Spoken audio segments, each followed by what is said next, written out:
My name is Mila Jovovich, and I'm 34 years old.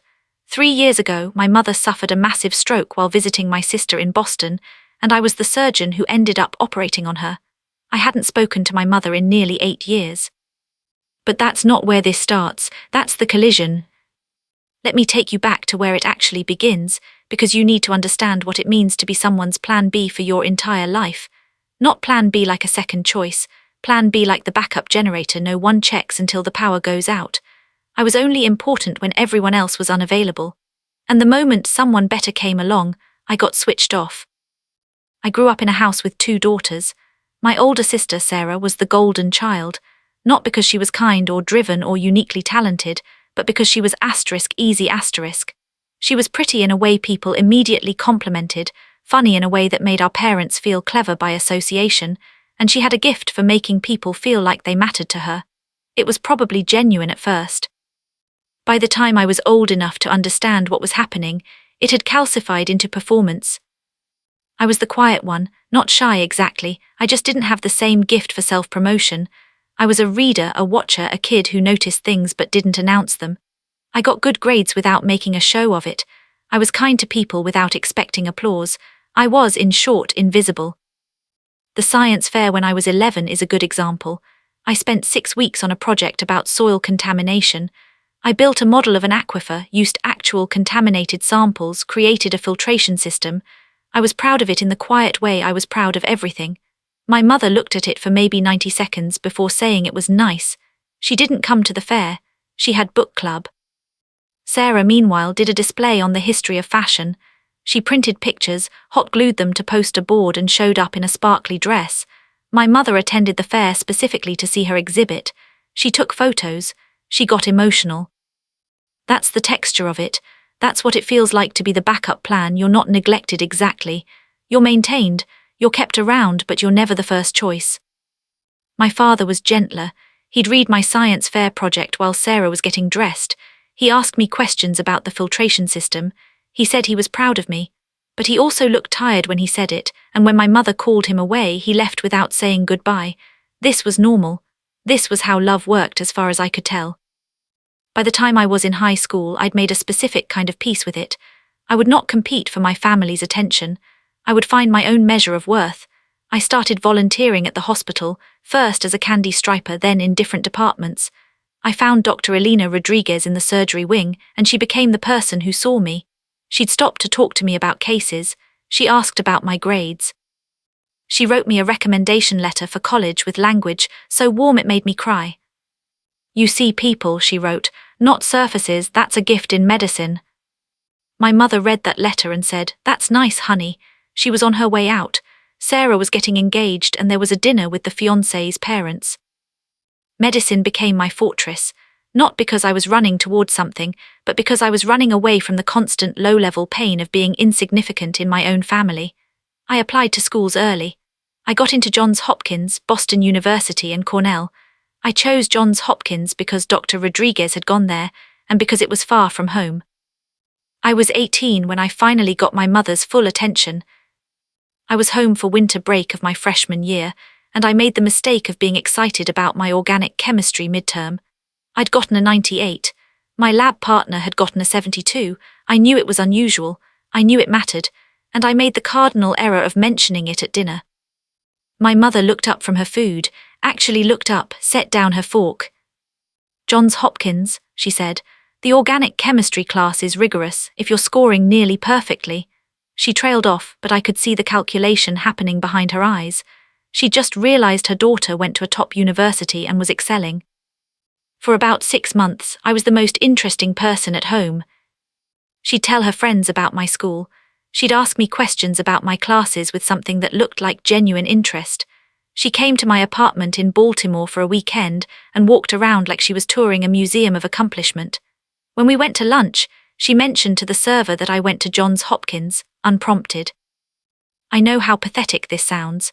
I was eating crumbs of attention from my own mother, but I was also a 19-year-old girl whose entire childhood had been rendered in shadows.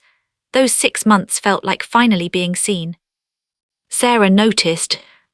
She came home for my birthday that year, and I remember the exact moment she decided it was a problem. My mother was telling Sarah about a complex anatomy exam I'd aced, using words like remarkable and impressive. Sarah smiled, but it was the smile of someone doing calculation. She started small. She moved back to the area and got a job in event planning, a field that had nothing to do with how she actually spent her time, which was primarily dating men with money and going to parties. But she began inserting herself into my mother's social world in a way she hadn't before. She became the person my mother called to meet for lunch. She started asking my mother for advice. She performed, in other words, a kind of availability that I'd never offered. But that wasn't the killing blow. The killing blow came during my junior year. I'd applied for a fellowship in surgical oncology. I'd worked for it for years, perfect GPA, research publications, clinical hours that were frankly inhuman. I found out in March that I'd gotten it. It was a prestigious program, one of the best in the country. I was 21 years old, and I'd essentially secured a future in a field where the odds were against me. I called my mother to tell her. She seemed pleased in an abstract way. She asked a few questions that I could tell she didn't really understand. Then she said, "That's wonderful, sweetheart, but I have to tell you something first. Sarah's engaged, again, to Robert Chen. He's a venture capitalist and his family is very well connected." The fellowship was a fact about me. The engagement was my mother's introduction to a new social tier. I understood the hierarchy immediately. But what I don't think I understood then, not really, was that Sarah had just been waiting for her moment. She'd gathered the information she needed, the details of my life, my work, the things I cared about, and she'd been feeding it into a specific narrative in my mother's ear. I found out 6 months later, when I made the mistake of confiding in Sarah. We were home for Labor Day weekend. My mother was cool to me in a way I couldn't quite articulate. Distant. My father was traveling for work. Sarah and I were having coffee on the back porch, and I asked her directly if she knew what was wrong. "Mom's worried about you," she said, stirring her coffee slowly. "Worried about what?" I said. "About the pressure, the way you're pushing yourself. She's afraid you're going to burn out, and honestly, Miller, the way you were talking about that fellowship last year, it was concerning. It was like you didn't care about anything else, like you were using medicine to escape." I remember the porch so clearly, the afternoon light hitting her face, the way she wasn't looking at me. "I told her I didn't think you were in a good place," Sarah continued. "That the obsession with the program, the single-mindedness about career, it's not healthy. And I was worried that, it might be affecting your mental health, that maybe you should take a year off, focus on balance, find a partner, the things normal people your age are doing." It took me a moment to understand what she'd done. She'd taken the details I'd given her in private conversations and reframed them. She'd taken my ambition and called it obsession. She'd taken my focus and called it illness, and she'd presented it to our mother as concern. "Sarah, you told Mom I was mentally unstable." I said it slowly, testing the shape of the words. "I said I was worried," she said, finally looking at me. "I care about you, I just thought she should know." She was lying so smoothly. She believed her own version. That's the thing about people who are genuinely skilled at performance, can rewrite history while you're standing right there. I left that conversation shaking. I went upstairs and called the surgery unit where I was doing a clinical rotation. I said I had to come back early. I didn't say goodbye to my mother. I didn't confront Sarah again. Over the next 2 weeks I tried to talk to my mother. I tried to explain what Sarah had done. I tried to present the context, the fellowship, my actual mental health, the pressure Sarah had applied. I called 14 times. The first 3 calls went to voicemail. By the 4th call, my mother answered and said, "I think you need to focus on getting help before you focus on us." I sent emails. I included screenshots of achievements. I wrote out timelines. I sent a handwritten letter. None of it landed. My mother didn't respond to the emails. She returned the letter unopened. I know because I saw it in my mailbox with "return to sender" written in her handwriting. My father called me once, a week after my mother blocked my number. He said, "I believe what your mother is saying. I can't be in the middle." Then he hung up. That was the last time I spoke to my father for 8 years. It was so perfectly executed, the cruelty of it, because it was wrapped in concern, because Sarah had made it seem reasonable to my mother, because everyone could feel virtuous. My mother was protecting my mental health, Sarah was helping, my father was supporting his wife. And I was 21 years old, surgical fellowship secured. with my entire family in another state telling themselves they were doing the right thing by cutting me off. Here's what I want you to understand about betrayal. It's not one moment. The moment is just when you realize what was already true. What was already true was that I was a backup plan. My mother had loved me when I was useful, when I was an accomplishment she could attach to her identity. The moment I became complicated, the moment Sarah offered her a different narrative, I became a liability. I became someone whose mental health issues were too concerning, too troublesome, too much of an embarrassment. Better to cut me off than to actually ask me about my life. The genius of it, and I use that word with absolute disgust, was that my mother didn't need me to be gone. She needed me to be her decision. She needed me to be someone she was protecting against asterisk, not someone she was protecting. I could have fought it, I could have shown up at home, I could have forced a confrontation. Instead, I stepped back. Not because I accepted their narrative, I never did, but because I understood something crucial. You cannot convince someone to love you. You cannot provide enough evidence, enough accomplishment, enough proof. Love is a choice, and my mother had made hers. So I chose to build a life they wouldn't be invited into. The next 8 years were not a triumph narrative, the way those stories usually go. I didn't show them anything. I didn't become wildly successful and then demand their recognition. I just lived. I graduated from my fellowship. I got a position at Northwestern in Chicago. I bought a small condo near the hospital.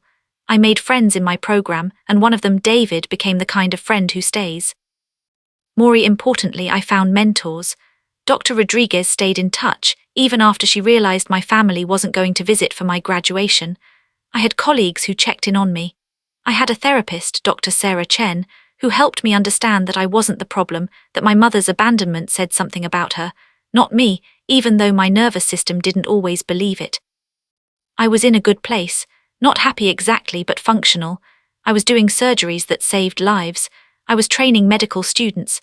I was building something real and uncontaminated by my family's approval. And then, on a Tuesday afternoon in March, my sister called. I saw the call coming in and almost didn't answer.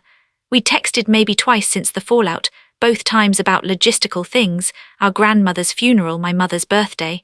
Nothing warm, nothing that suggested she'd even thought about what she'd done. Mom had a stroke, Sarah said without preamble. A major one, she's in Boston Medical, they're saying it's bad. The panic was instant and visceral. This is the thing about being someone's daughter, your body doesn't check your dignity at the door. Where's Dad? I said. At work, I called him, he's driving up. Sarah paused. The doctors are recommending a transfer to a hospital with better neuro capabilities. They mentioned Johns Hopkins or Northwestern. Northwestern, I was at Northwestern. Which do they recommend? I said. Northwestern, if Mom's transferred there, she'd be in your hospital.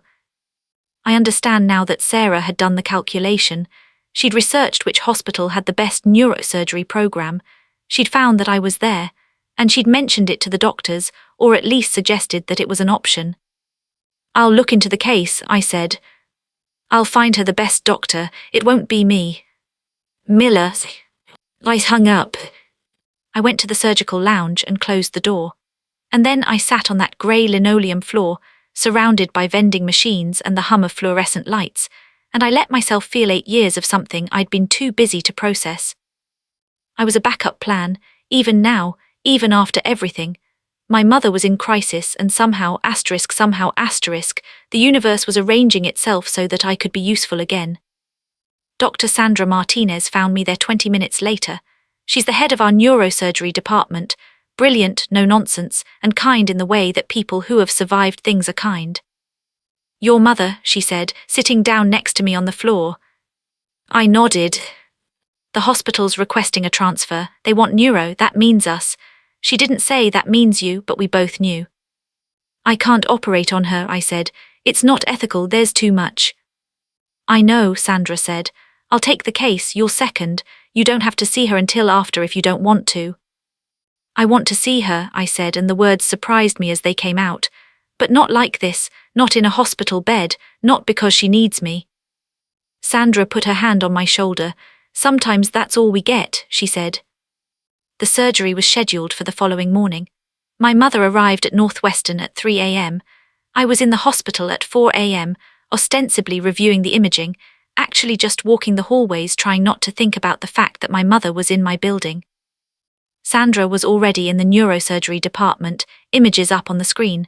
The stroke had affected the middle cerebral artery territory. There was significant swelling.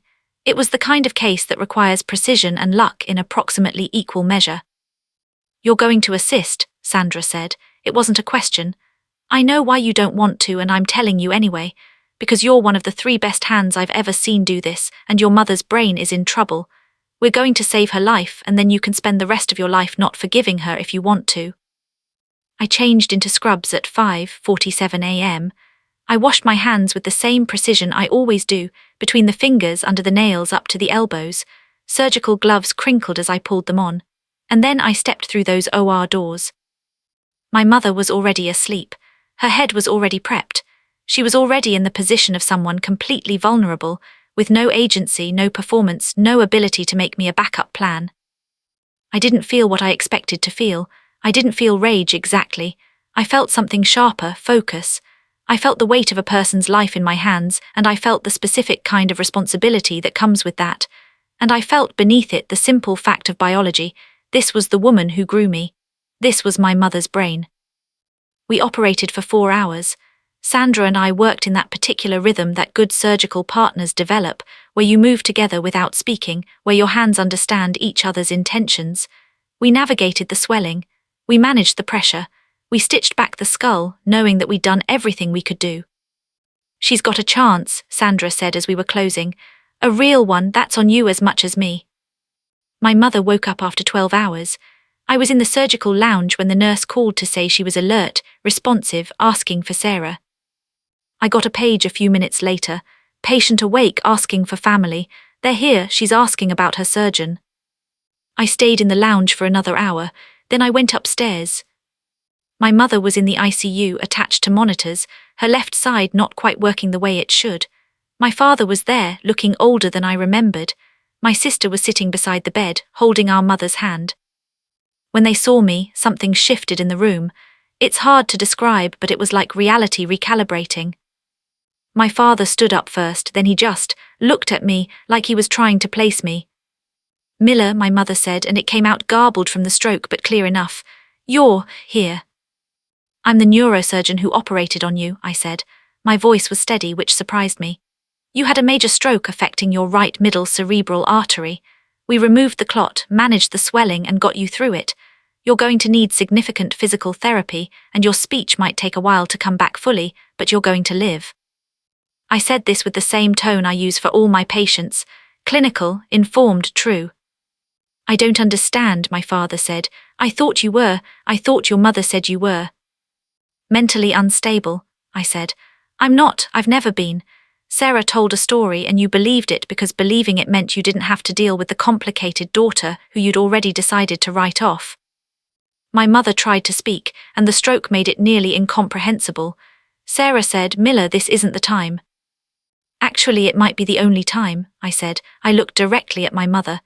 "I called 14 times, I sent emails, I wrote you a letter, and you decided it was easier to believe that I was broken than to ask me about my life."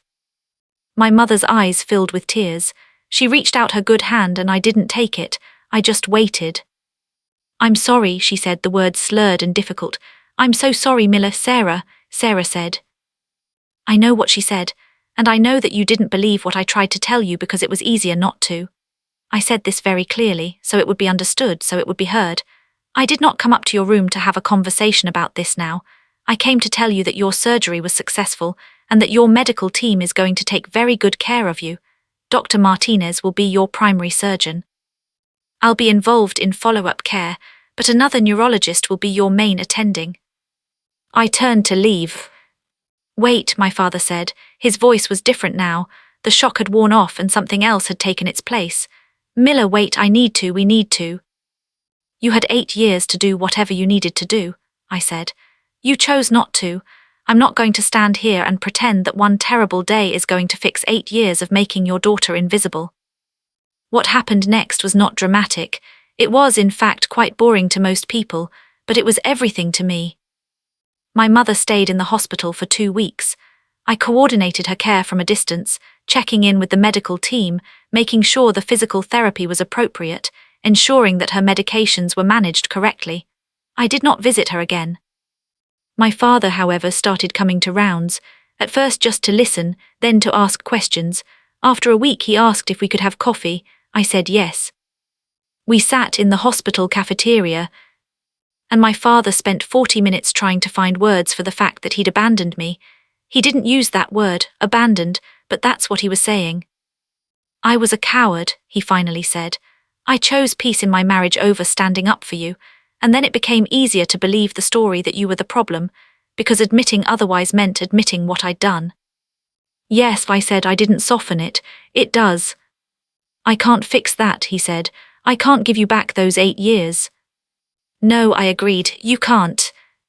Can we? He stopped, started again. Could there be a possibility of rebuilding something? I thought about this.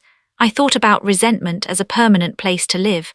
I thought about whether forgiveness was something I had to give, or whether it was something I could choose to do with conditions. Not right now, I said. Maybe someday, but you need to understand that I don't need you to love me to be okay. I'm already okay. If we rebuild anything, it's going to be on my terms and it's going to require real change, not just apologies. My father nodded. He didn't push. He asked if he could call me in a few weeks. I said that was fine.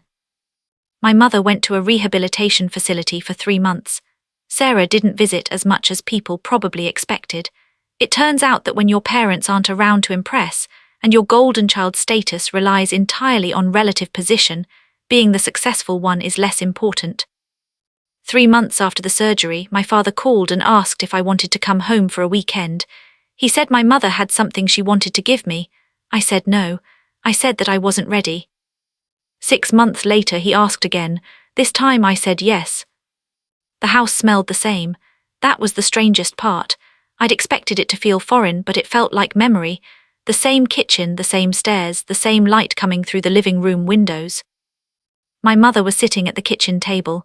The stroke had affected her mobility and her speech, and she moved carefully like the house was an obstacle course. She spoke slowly, choosing words with care. "Hi, honey," she said, and it came out "Hi, honey," but the intention was clear. I sat down across from her, not close, not at the table where we'd had family dinners, but at the edge ready to leave. "I want to tell you something," my mother said. "I've been in therapy, your father suggested it. I didn't want to go, but I went."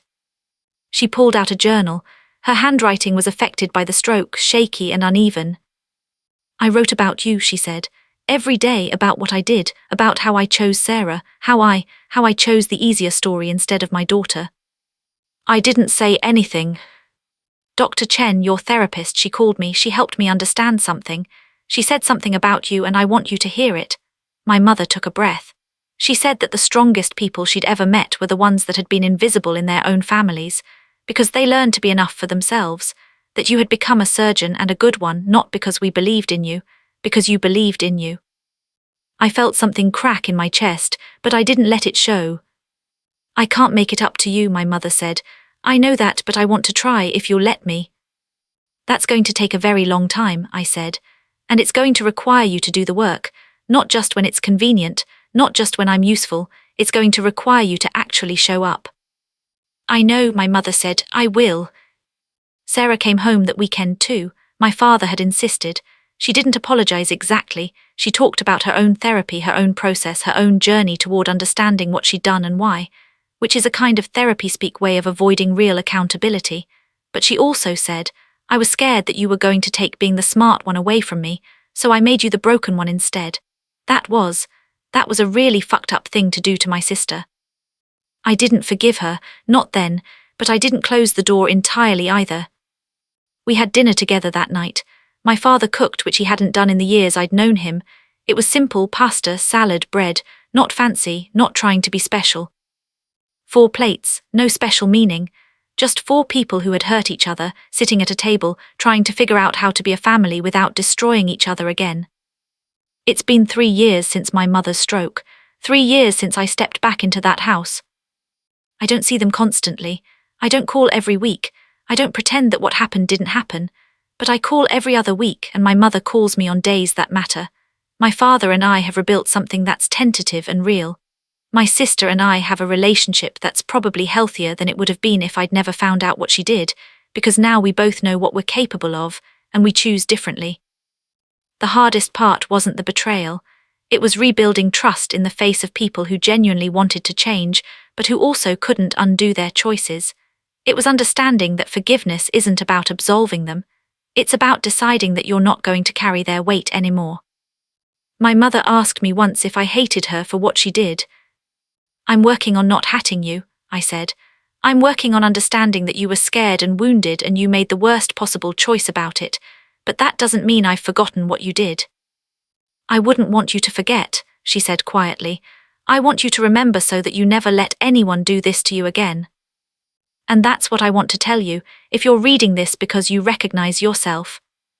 You don't have to forgive your family, you don't have to rebuild, you don't have to spend 8 years proving yourself worthy of people who decided they were done with you. You can just leave and that's okay. That's allowed. But if you do try to rebuild, if you decide that maybe, eventually, you want to see if there's something worth saving, make sure you do it on your own terms. Make sure you're not doing it because you need them to finally see you.